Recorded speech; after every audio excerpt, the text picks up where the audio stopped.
Yep. I got a nice mess to clean up. My bad. When I pulled the yoke out, no oil came out, so I just figured that there was no oil in the transmission. No, there just wasn't that much. I leaked it all over the floor.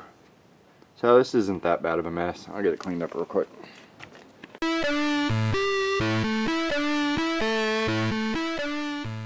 Whoa. So, ignore the hair. I'm just not fixing it. I'm gonna get all dirty and nasty out here. We're getting most of the spare parts, the sellable parts, out of the car. We're almost done, actually. Actually, we are technically done. I'm keeping both steering racks. I've decided, screw it. I'm gonna end up sending both of them to the same guy I sent my old one to, and have both of them just completely rebuilt. Just a spare one. I've got the cores. It's like $80, $90 or something to have him rebuild them. Big deal. The motor I'm gonna sell as like a, I have no clue what condition it's in. They said it was running and that it ran decent. That they were having wiring hiccups, which could make sense because the ground wasn't even really attached. The main motor ground. The dash harness was completely destroyed. The under harness is completely destroyed. So maybe. I know the transmission's great though. It goes through gears perfectly fine. I'll let people know the transmission's most likely 100% good. Although, that's not good, the motor. I mean, it probably could be with a cleanup, but it's going to have to be rebuilt, so I'll just sell it as a rebuilder. It's a dual overhead cam, so maybe somebody needs it. Power steering lines and all that stuff, they're going to go. I'm going to sell those, pass those on to somebody that actually, it's like doing an SR swap in a single overhead cam chassis and needs all the upgraded parts. I know, like even years ago when these cars were extremely common, finding those parts was almost impossible. I bought 2 sets, which were the only 2 sets in Joplin, Neosho, Seneca, this whole giant area. Only had 2 sets, and I would have had and bought them both. But yeah, I'm gonna stop talking. I'm gonna get to work.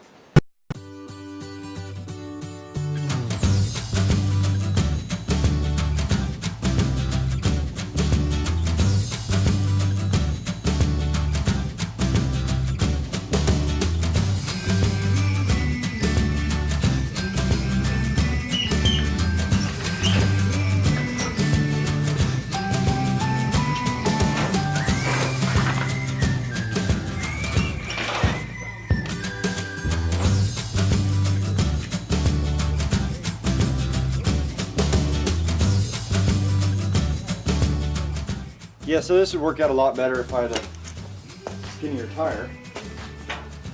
All I seem to have is old Z tires. Well, those are pretty wide.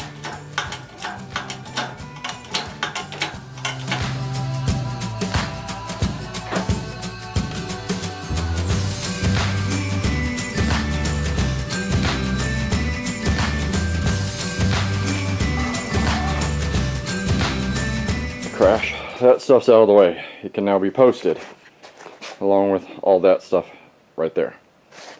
So, and that's cleaned up for the most part. So I got to clean up a little spill there and some glass shavings, but I'm going to ignore the glass shavings until I get the glass out. Good and the bad. Good. And a speck of rust on the lower part of the seal. I got all the rubber off. You can see all the little dusties.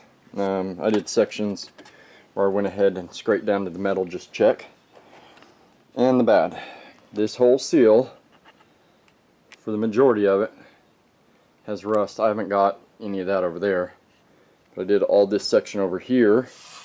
It's not that bad. The weird thing is it rusted under the seal, but not where there was no seal. So yeah, it's really not bad. The only part that I'm worried about is right here. This is pretty pitted. The rest of it's pretty much surface rust except for right there. I'm gonna make the assumption that the other side is exactly the same.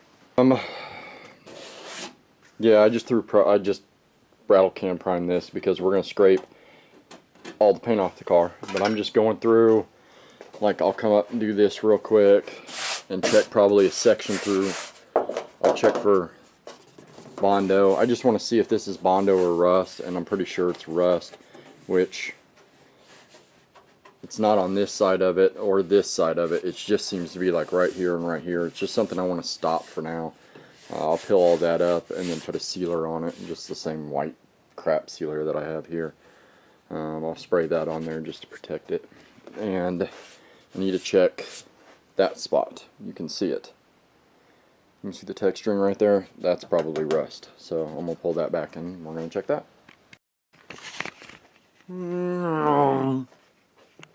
Problem. Ew! It's a small little hole. And over here,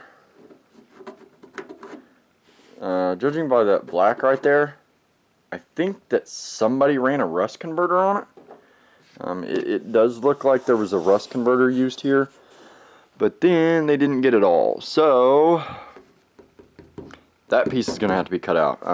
It's 2/8. This will have to obviously be cut out and patched. This is an easy patch.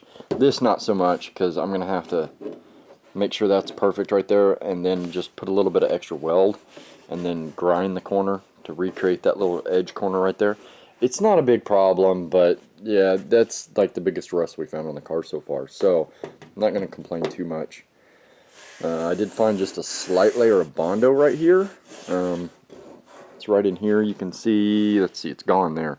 You can see it right there. So I don't know if this area is dented. I'm going to finish pulling back this whole area right here and see what it looks like.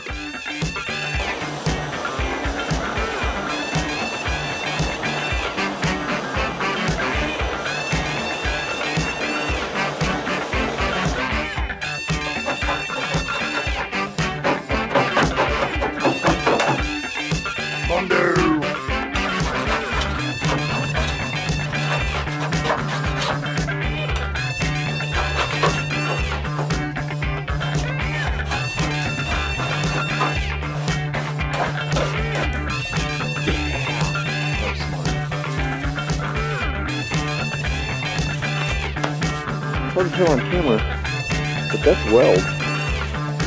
Someone welded this, and that's why they bondoed it.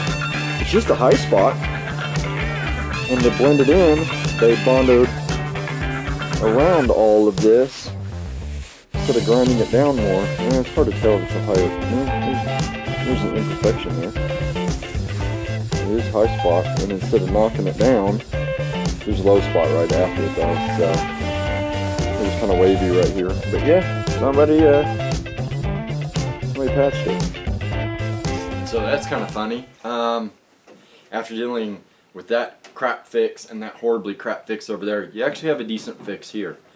Now, it's got 2 weld patches where there's probably holes and someone welded them up, and then they didn't think that these were that bad, or they were just simple, easy fixes. They just Bondo. They did a. Looks like they probably ground it, and they did a rust converter, and then Bondoed over the top of it. I'd almost chalk that up to 2 different owners if it wasn't so close. Shop may have done this. A shop have, because this was pseudo kind of done right. Those 2, I sure hope a shop didn't do it, but being 240, it's more of a, owner works on a car, and that's where you get a lot of these horrible crap ghetto fixes, backwards fixes. So this was obviously not done that bad, and the rest of the stuff I found on the car was just horrible. But the Bondo on this, I kind of understand them putting Bondo on it. It's so thin to get it perfect. It just take hours worth of metal work, or you can just Bondo it, and it's so thin Bondo, big deal. But yeah, it's not too bad. Well, folks, it's time to kick it old school.